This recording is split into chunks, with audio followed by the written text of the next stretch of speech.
Alright, so back to this, hello YouTube world. Anyway, I'm tired. Let's just get that out of the way.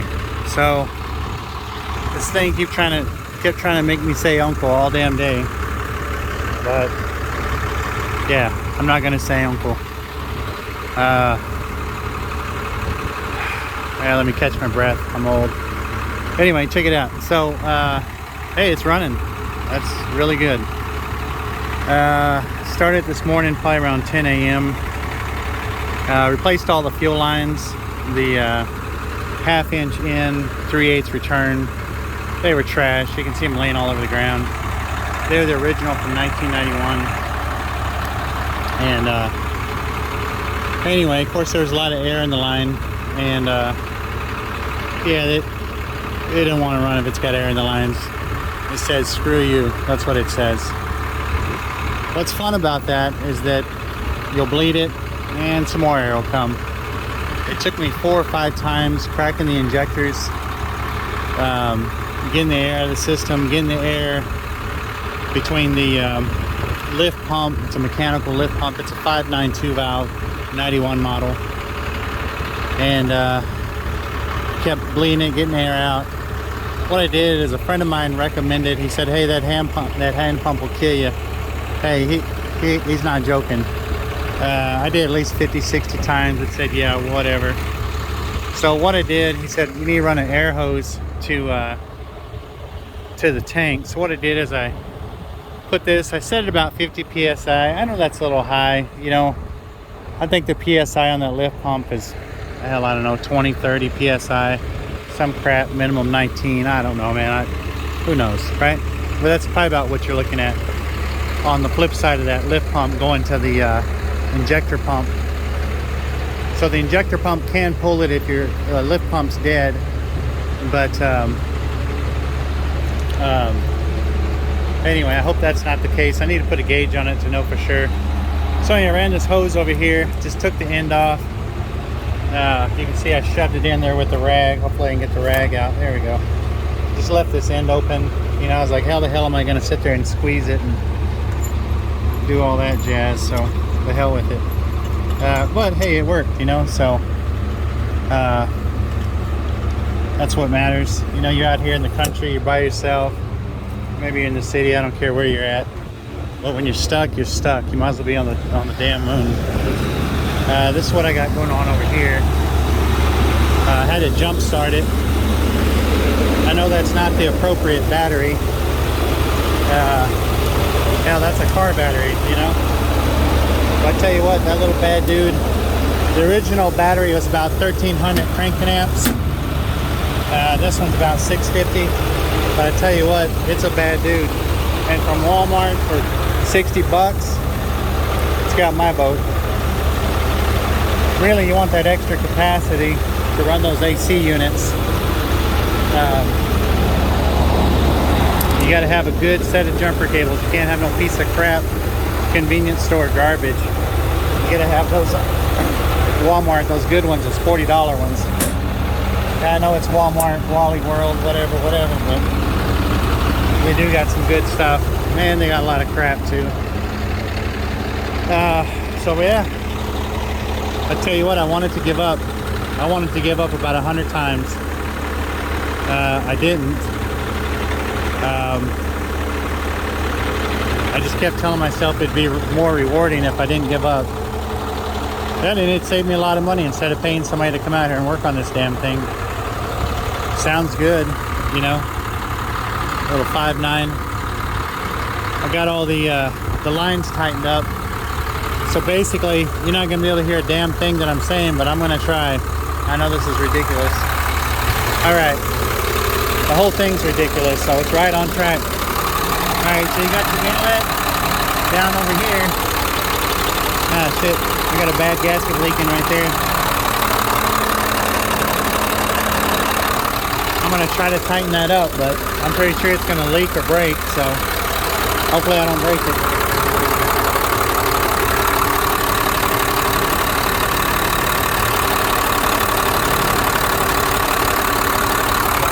Yeah.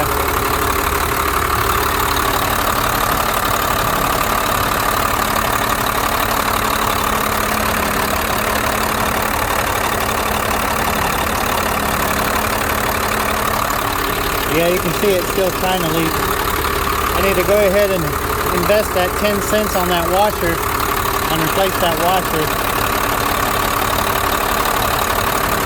It's tighter than I want it to be. You know, you can't over tighten it because you'll break it. It's not strong.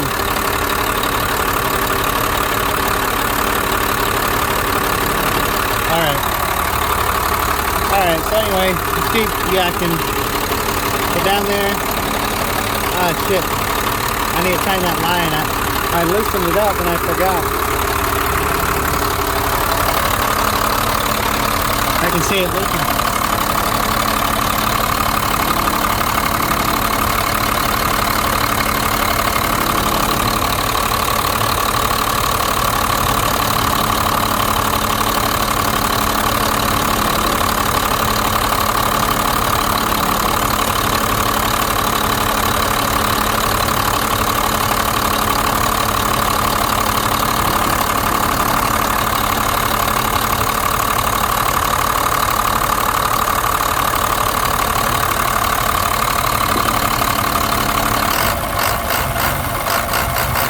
Hey, let's party. All right. Anyway. All right. So once you get the air bubbles out of these two guys right here, then the next step, you got to crack these right here. Those are your injector lines. So you get the air, you get fuel all the way there. I don't want to cut the motor off because it sounds so good. I don't care if you can't hear me. I love the way it sounds, so you're gonna have to suffer through it anyway. Get your air, stop here, get all the fuel all the way up to there, and then you gotta crack these lines, every one of them. You crack them, and of course, you can see all the fuel sprayed there, sprayed on my arm, sprayed every damn where. But you learn how to deal with it. If you don't like the smell of diesel, just call somebody else, because you're going to be covered. You're going to have it in your teeth, you're going to have it in your damn ear. So you better like the smell of diesel. It's going to be your new cologne. Anyway, so you get those cracked. So when you're cranking it over, you can see the air bubbles coming out. Now as soon as you start seeing fuel come out, what I noticed on this one, the front cylinders were the first ones to bleed. So you reach over and you snug them. You ain't got to tighten them. You ain't super crazy, just snug them. That's all it takes. They'll stop leaking. But once you see them stop bubbling and you see fluid come out, then you can stop cranking and then go ahead and tighten them down. You can not tighten them down, that's fine. It's gonna spray everywhere, dude. So yeah, don't mess around. Again, unless you like the smell of diesel, hell with it. Leave them all loose. I don't care. But yeah, I learned my lesson on that one. But I got it, you know. I really wanted to give up. I really did. And I'm not a giver-upper. I got a tattoo on my arm. Not that anyone cares, but it says never quit. Of course, quit doing drugs, quit drinking every day. You can quit that crap. But the rest of the good stuff in your life, do more of it and do it twice. Well, let's talk about this bus, but it's cool. This one is a prisoner transport bus. It's an international. It's got the DT 466E. I don't know what model it is. Probably a 2000. Good looking bus, low mileage, 65,000 original miles. Look at this little cutie. Isn't that a cutie? You can see it's got the strobes on it. It's got the strobes up here in the windshield. Yeah, check that out. Yeah, light them up, boys. Anyway, whatever. All right. So what's funny about this bus? Yeah,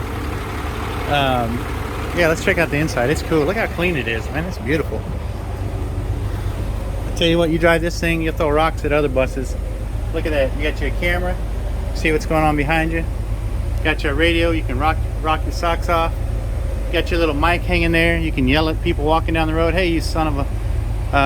and you can yell at the people inside. Sit down, you scumbag. All right.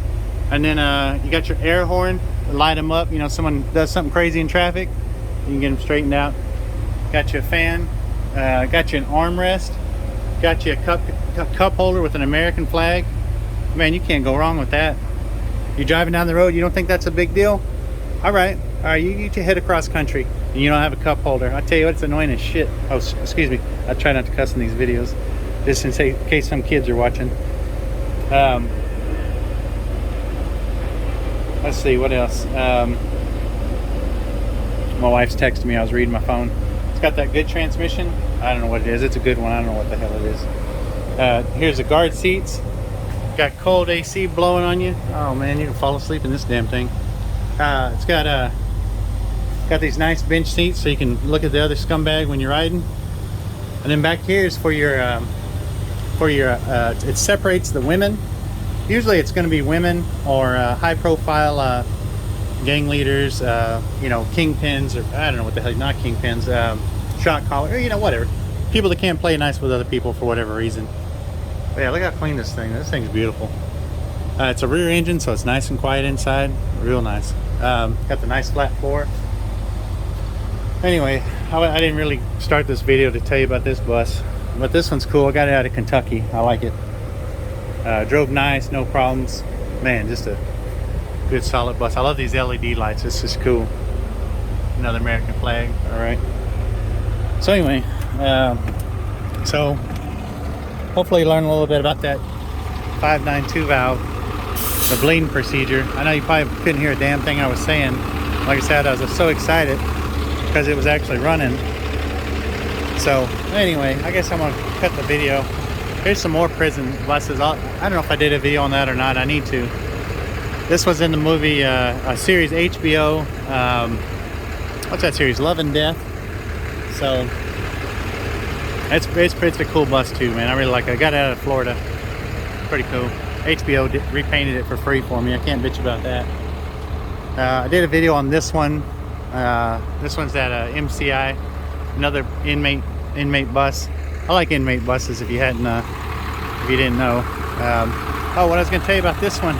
So usually when the inmates transfer, it's a pretty good time, you know. Usually in prison, you're in there. Yeah, I know there's murderers and some really horrible people, but for the most part, it's just the class clowns ended up in there. Not all of them, of course. So when you go on that transfer to a different prison, man, you ain't seen a tree, you ain't seen a car in about 5 years. It's pretty exciting, right? Wrong. You're gonna get in this bus and you ain't seen nothing. Yeah, they're taking it away from you. But, you know, it's supposed to suck. It's supposed to be horrible. You're not supposed to like it. You know, if you did, you'd probably go back, you know, because it wasn't no big deal. But you're riding this thing and it's like, man, this just sucks all the way. So, another thing I really like about this one, I know it's a small detail. Both of them got that under carriage storage. Got them little doors there, pretty cool. But it's got these bumpers on it, and it says stay back 300 feet. That's what's up. Let you know they mean business, you know? Anyway, yeah, I like this bus. So anyway, yeah, hopefully you learned something. And, so my McLean Tigers bus is back on the road. Well, it's not on the road, it's still sitting here where they dropped it, but oh man, I gotta tighten up that drive shaft. I'm glad I was sitting there yakking. After I tightened up that fuel line, I could hear the engine change, you know, for the better. So, but yeah, I need to move this thing up and then tighten that drive shaft. So, yeah, you already saw the video on that, so that's boring as hell. So, anyway, all right, yeah, here's some other crap. I did another video on that one. It's a M923 5-ton troop carrier. All right, I gotta get to work.